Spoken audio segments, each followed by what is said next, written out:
Sir काय सांगाल? आलेले आहेत, रिझल्ट समोर आलेले आहेत, काय पहिली रिॲक्शन आहे? आजच्या निकालांनी या महाराष्ट्रातील जनतेला, हिंदुस्थानातील जनतेला दाखवून दिलेलं आहे की माननीय मुख्यमंत्री एकनाथ शिंदे साहेब, उपमुख्यमंत्री देवेंद्र फडणवीस आणि अजितदादा आणि पूर्ण मंत्रिमंडळ यांनी जे महाराष्ट्रात केलेलं प्रचंड काम, लोकांसाठी घेतलेले निर्णय, याचा विजय आज झालेला आहे. आणि महाराष्ट्राला खरी शिवसेना कुणाची, हिंदू हृदय सम्राट शिवसेना प्रमुख माननीय बाळासाहेब ठाकरे यांचे विचार कोण पुढे घेऊन जाऊ शकतो, याचं उत्तर महाराष्ट्रातील जनतेने संपूर्ण हिंदुस्थानाला दिलेलं आहे. एकनाथ शिंदे साहेब यांचं नेतृत्व आणि ते कसे योग्य आहे आणि महाराष्ट्राचा विकास कशा पद्धतीने घडू शकतं, याचं उत्तर आजच्या निकालांनी दिलेलं आहे. बहिणी भावाच्या पाठी उभ्या राहायला असं वाटतं का? कारण गेम चेंजर ठरली ती तुमची योजना. बहिणी माननीय मुख्यमंत्री एकनाथ शिंदे साहेबांच्या पाठीशी उभे राहिला, शेतकरी उभे राहिले, कामगार उभे राहिले, ज्येष्ठ नागरिक उभे राहिले, एकनाथ शिंदे साहेबांच्या पाठीमागे उभे राहिला आणि त्यांनी केलेलं काम प्रत्येक घटकापर्यंत त्यांनी घेतलेली 24/7 करत असलेलं काम, 365 दिवस रात्रंदिवस करत असलेलं काम, महाराष्ट्राने त्यांच्यावर विश्वास ठेवलेला आहे. संजय राऊतांनी शंका उपस्थित केलेली आहे निकालावरती. एकंदरीत त्यांनी पाहता शिंदेची 60 जागा, 40 जागा येतील का, तुम्हाला वाटतं का? ते स्वतः विचारतात. संजय राऊत यांना महाराष्ट्रातील जनतेने तोंडात जोडे आणलेले आहेत. गिरे तो भी टांग ऊपर अशा पद्धतीत त्यांची अवस्था आहे. शरद पवार यांचे उंबरठे झिजवणे, सोनिया गांधीजी यांचं मंडलिकत्व पत्करणं आणि उद्धव ठाकरे यांची केलेली वाताहात, हे संजय राऊत यांच्यामुळे झालेलं आहे. त्यांनी, मला याचं वाईट वाटतं की जे उद्धव ठाकरे एकेकाळी आमचे नेते होते, त्यांची ही दशा झालेली आहे. आता तरी त्यांनी यातून दिशा घ्यावी.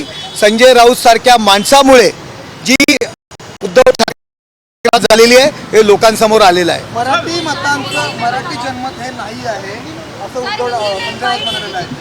हे बघा, संजय राऊत यांना फक्त प्रत्यक्ष तोंडावर जोडे आणायचे बाकी आहेत.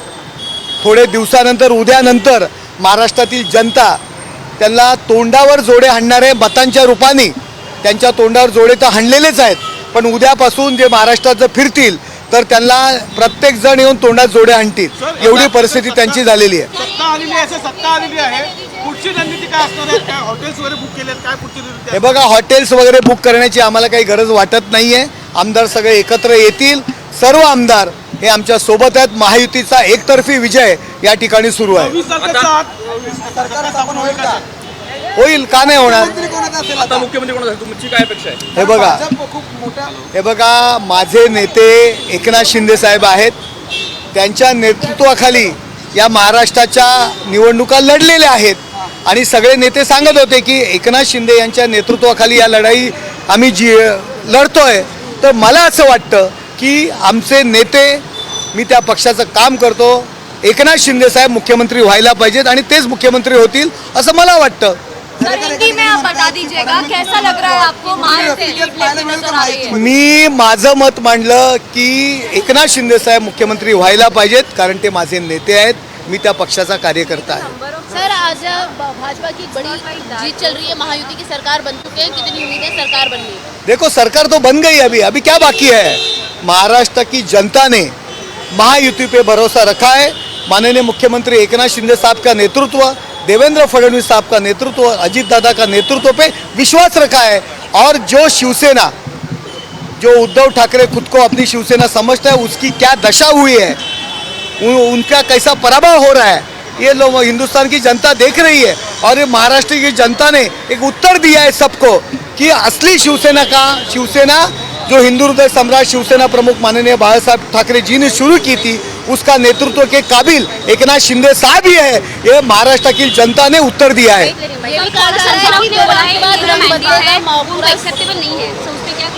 संजय राउत का कहना है कि ये जो मैंडेट है वो एक्सेप्टेबल नहीं है. ये देखो, गिरे तो भी तंगड़ी ऊपर, ये संजय राउत की स्थिति है.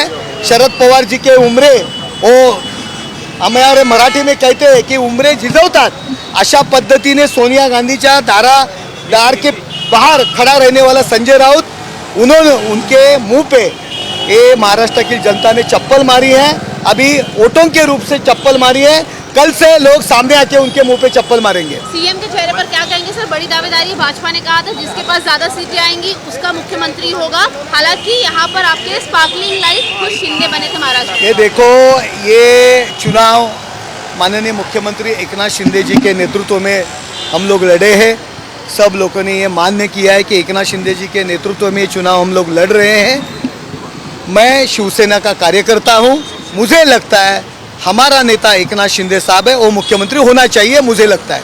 सर क्या गेम चेंजर था इस इलेक्शन में, आपको क्या लगता है? देखो, जो माननीय मुख्यमंत्री एकनाथ शिंदे साहब, देवेंद्र फडणवीस साहब, अजीत दादा, उन्होंने और उनके मंत्रिमंडल के सहकारी, उन्होंने जी मेहनत की है लोगों के लिए, हर वर्ग के लिए, किसान रहने दो, बहना लाड़की बहना रहने दो, ज्येष्ठ नागरिक रहने दो, शेतकरी रहने दो, कामगार रहने दो, सबके लिए जो योजना की, सबके लिए दिन रात काम किया, उसका नतीजा ये विजय है। देश विदेशातील प्रत्येक घडामोडींचे लाईव्ह अपडेट मिळवण्यासाठी आता साम टीव्हीच्या सर्व सोशल मीडिया प्लॅटफॉर्मला लाईक, फॉलो आणि सबस्क्राईब करा। तसंच सर्व नोटिफिकेशनसाठी बेल आयकॉन प्रेस करायला विसरू नका।